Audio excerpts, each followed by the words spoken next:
Sidak kasus pembakaran satu rumah yang menewaskan satu keluarga di Jalan Tidumbu, Kecamatan Tallo, Makassar, Sulawesi Selatan 6 Agustus 2018 lalu kembali digelar di Pengadilan Negeri Makassar.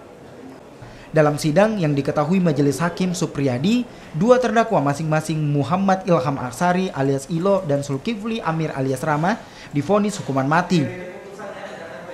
Dalam amar putusan yang dibacakan Majelis Hakim, kedua terdakwa terbukti secara sah dan meyakinkan melakukan tindak pidana turut serta melakukan pembunuhan berencana.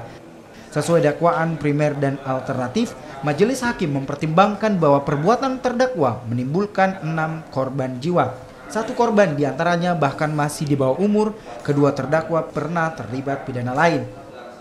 Perbuatan terdakwa juga dinilai sangat meresahkan masyarakat. Majelis Hakim juga menilai tidak ada hal yang meringankan para terdakwa.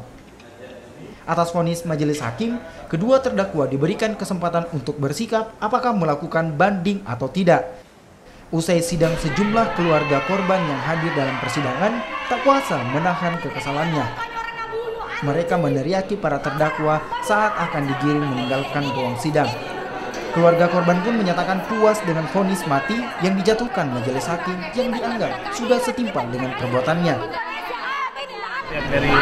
Kalau terkait vonisnya, ya kita merasa bersyukur sekali itu karena walaupun kita bisa mau menahan kepentingan tetap sakit, tapi putusannya ya barangkali itu yang terbaik, tidak ada lagi atasnya putusan.